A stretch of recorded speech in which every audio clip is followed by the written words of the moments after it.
Morning, Pete, North Las Vegas. We're out here doing some more function testing on this LR308. This is the first one I built, and I didn't really have any problems with it as far as cycling, holding back on the last round. It did all that like it was supposed to. So I thought that we were okay on this rifle. And the last couple of times out, what I found was I was getting some buffer tube wear on both sides of the retainer pin. There was nothing hitting on the receiver or damaging threads or anything like that, but there was some wear on the tube down here at the bottom was starting to show up. And a lot of you in the comments on the last video suggested that it's carrier tilt, and I do agree that there is some carrier tilt going on. But something else I discovered when I took a closer look at the bolt carrier is this retainer slot down here on the bottom of the retainer, right here on the corner. And I don't know how well this GoPro is going to pick it up, but there was no radius or chamfer on the edge here on this WC BCG. So I took some 1000 grit and kind of burnished and polished the edge off here, and then I went ahead all around the outside and the inside of the chamfered or radiused edge, just to make sure I didn't have any burrs. So I think maybe in addition to a little bit of carrier tilt, that was causing some buffer tube wear also.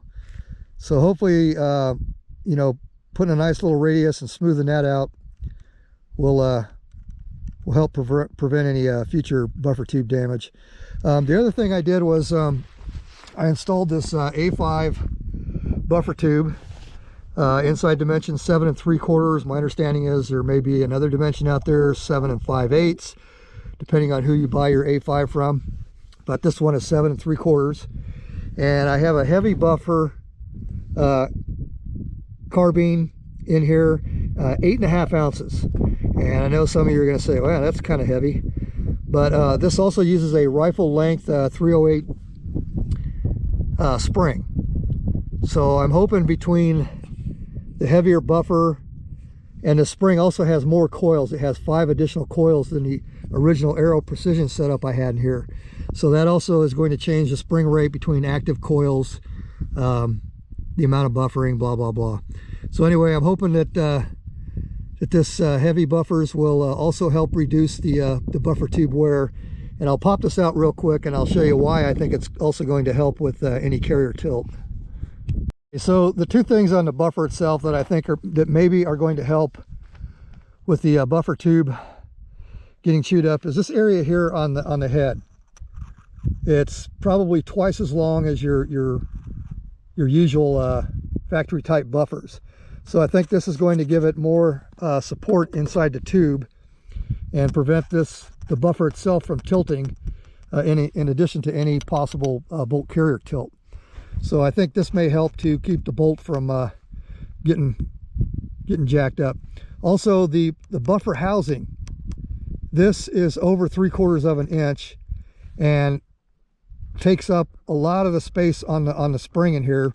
So there's less chance that the buffer is going to rock inside the spring or not rock as much. So I think in addition to the head, the OD being bigger on the heavy buffers here, I think that's going to help this to go back and forth in the buffer tube in a more linear, straight fashion. So I'm hoping that we don't get any more buffer tube damage down here behind the retainer pin. So anyway, let's quit yakking, get this thing put together, and see what happens. So I'm using the shortest plunger that Rifle Speed makes. I'm going to start off on 10 and see how we do. I'm pretty much convinced that this stuff here is the lowest powered ammunition that I have. And I don't know if it's just this particular lot number or whatever, but I don't have a chronograph. I can't prove it, but I think this stuff is underperforming. Okay, so the other stuff I'll be using today is this almost 50-year-old surplus. It's Hurtenberg, something like that. And this stuff here seems to have more punch than the new Winchester. Okay, so we're starting off with the Winchester, the M80 that I'm pretty sure is underpowered stuff.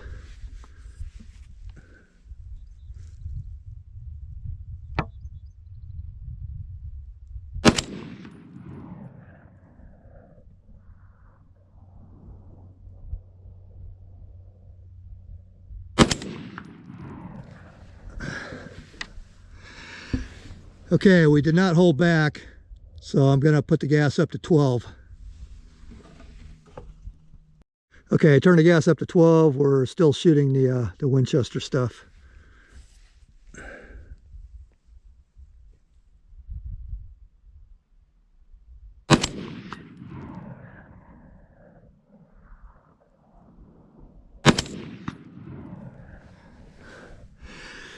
Okay, I felt it. It tried to lock back. I could actually feel it. So now I'm going to run this 50-year-old surplus. We'll start off on 12 and then we'll see if we can get down to 10. All right, so surplus. Still on setting 12 for the gas.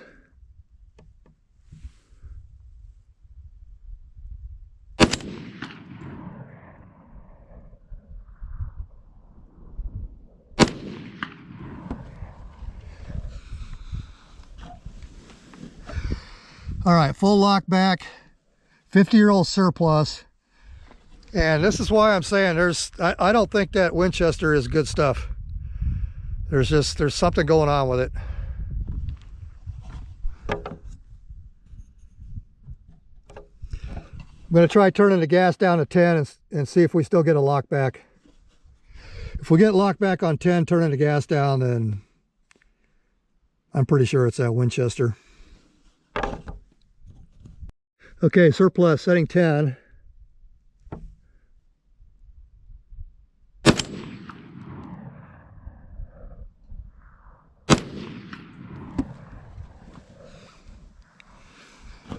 Okay, we have full lock back. I turn the gas down.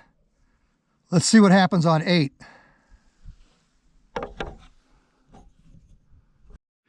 All right, we're still using the surplus. We're down to setting 8 on the rifle speed for gas adjustment. Let's see if we still get a lock back.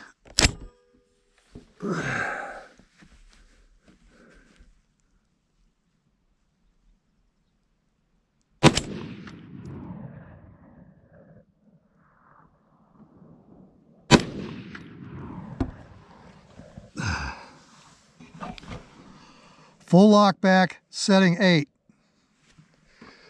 All right, I'm calling it. This Winchester M80, there's something wrong with this load. And like I said, I don't have a chronograph to prove it, but this stuff is, it's not borderline, it's underpowered. So, like I said, full lock back last round, setting number 8. And the way it feels, I'm almost thinking I could get down to maybe 6. All right, but the main issue with this rifle was buffer tube wear. So let me get the half split. We'll pop that buffer out and see if we see anything going on with this brand new A5 tube. Okay, so far we're looking good. There's absolutely no signs of any buffer wear where the old Aero Precision tube and setup was wearing. There's not even a rub mark in there. The very edge here has a slight burnish to it, but I think that's mainly for me pulling this thing in and out in the spring, rubbing in that area. But there is no discernible wear. Like I said, I don't know how well this GoPro is going to pick it up, but there's nothing happening here. So I think we may have solved that issue. It's a little bit too soon to say. I've only put about 20 rounds through today. But the first time around, I put about 20 rounds through the rifle, got it home, cleaned it, and that's when I started noticing the edge getting chewed up. So we're at about the same round count, but I don't notice anything. So maybe the problem's fixed. And like I said earlier in the video, I think that this bearing surface area being longer may have helped. And the spring fitting snugger inside on the outside diameter of the buffer tube. And that may have helped you know, this thing from not tilting as much, and also sanding the very corners down here. So which one fixed it or took care of it, I can't say for sure, but I'm happy with the rifle now. And I've also, like I just got done saying a couple clips ago, I've got an ammunition problem with the Winchester. Absolutely. When this 50-year-old surplus is outperforming that Winchester. So that's not a true M80 load. I don't know what it is. Like I said, I know I'm kind of repeating myself. I don't have a chronograph. I can't prove it. Also, just going by feel, when I fire the old surplus, it feels different. It's a little bit more snappy. Okay, so how did the A5 feel compared to the Aero Precision carbine setup? Noticeable recoil reduction, noticeable, no doubt in my mind. Just a much smoother impulse. I can stay on target better through the glass. And as far as I'm concerned, a much better setup for this 308. And it feels so much better. I may pull the carbine setup off my other LR308 and put another A5 on that one also, and then keep the carbine setup as a spare system. So overall, very happy with the heavy buffer setup. I might have already mentioned in other videos, this particular A5 is made by Forward Controls. All right, well, it's working. Pete, North Las Vegas, over and out. Okay, bonus clip. Surplus on the left, Winchester on the right. This is Lake City brass. You can definitely see a difference in primer strikes. The brass, the rim is a little bit more chewed up on the Lake City. It almost looks like the surplus wasn't even fired. So I think the surplus has a better quality brass. And if you look at how dirty the Winchester is, I don't know if the GoPro's picking this up. And this is 50-year-old stuff here on the bottom. Hardly a speck on it. And these were stored in the same place, same conditions. Just Winchester is definitely this M80 load. It's not quality stuff in my opinion. And if you look at the primer on the Winchester, you can see like a little bit of, it's not deep, but there's a little bit of almost like a cratering. There's a ridge built up. So we're getting a little bit of primer flow on the Winchester, whereas on the surplus, it's a nice smooth indentation. So a better primer on the surplus. So anyway, I don't know if I just got a bad lot from Winchester, but I will be staying away from their 308 in the future. All right, Pete, North Las Vegas, over and out for real this time.